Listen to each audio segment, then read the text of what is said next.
You guys, you're already playing with Tucker, and then Amani goes out. So just trying to get into the flow when you have those kind of injuries, did it take you a little while, you think? What'd you think? Those are two very good players and big blows to our team, but we preach here that is next player up.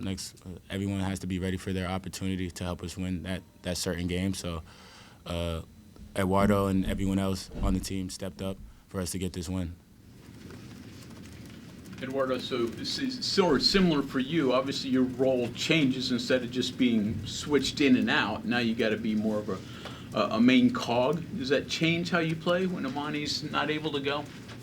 No, not really. It's the same thing for me. Whether I'm playing 40 minutes or I'm playing 10 minutes, you come out there, you just give energy, and you just work the hardest you can. It seemed like you were a little more patient in the post today, getting the ball, just getting set, making your move and doing it rather than rushing too much. Is that key important for you, especially moving into the Big 12? Yeah, definitely. I feel like I kind of got to understand how the other teams are guarding me a little bit more. So, yeah, just taking my time and trying to get to whatever move I'm getting to. What's your favorite? My favorite? Where do you do the best, yeah? When you get the ball back to the basket? I can't say. Because they're going to stop playing it, so I'm not going to tell you. I'll tell you off camera. So, question for both of you then. Again, you guys don't have a lot of depth even before the injury situation. Do you have to play a little bit more carefully, conservatively in terms of fouls and stuff? How do you play when you know you don't have a lot of depth behind you? Since the summertime, we've been preaching that our margins are small, so we have to execute and be ready for anything that throws at us, and that we have to just clean up a little things like our mistakes. Same thing. Can you say that one more time? So do you have to play a little more carefully, especially now that when Amani's out, you can't afford to get in foul trouble. So how do you do that?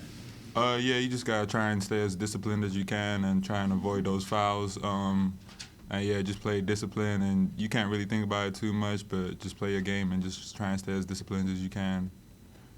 Eduardo, you said you try to approach it the same, whether it's 10 minutes or 40 minutes for you.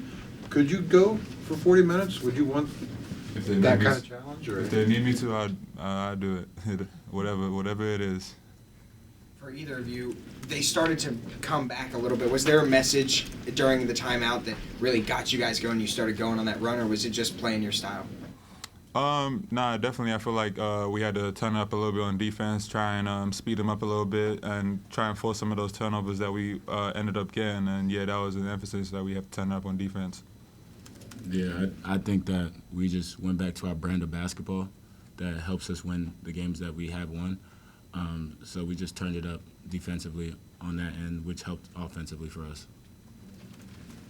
How did you feel about your defense overall today, especially second half? I feel like we still have improvements, but we are trending in the right direction, and we came out with the win. That's the most important. Toby, obviously I don't know what Amani's status is going to be, but if it's one game or whatever, with Tucker's out, how much does the style of play? I mean, there is some changes, right? And I'm guessing it's going to be more defensive for you guys, stressing more so than offensive, or maybe I'm wrong there. I don't know. I mean, we still have a talented group. Those are two big blows to us, but whatever our coaches feel that what we need to lean on a little bit more is what we're going to do, because they know best, and we're just here to execute. Is it fair to say that you guys have accomplished in the non-conference schedule all that you wanted to accomplish, and now are ready, with 10 days to go or whatever it is, to get into Big 12 play?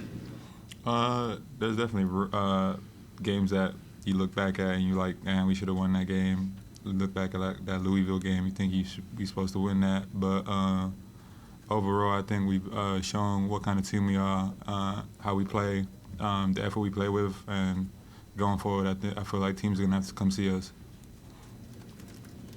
Along those lines, where's maybe the biggest area to improve upon before the start of Big 12 play? I would say rebounding defensively.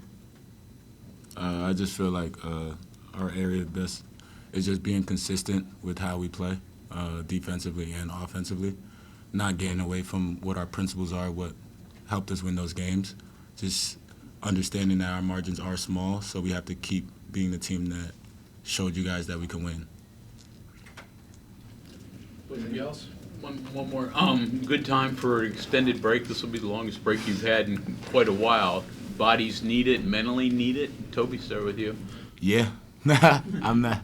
Yeah, haven't been home since probably like June. But yeah, it's just a good refresher, seeing the family. Just obviously working out still, but just getting away from basketball just a little bit. Just a good reset before the conference season starts.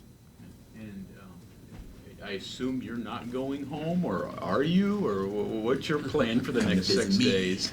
Yeah, I'm going over there. Yeah. All right, guys, thank you. Appreciate Thank y'all. y'all. Happy holidays.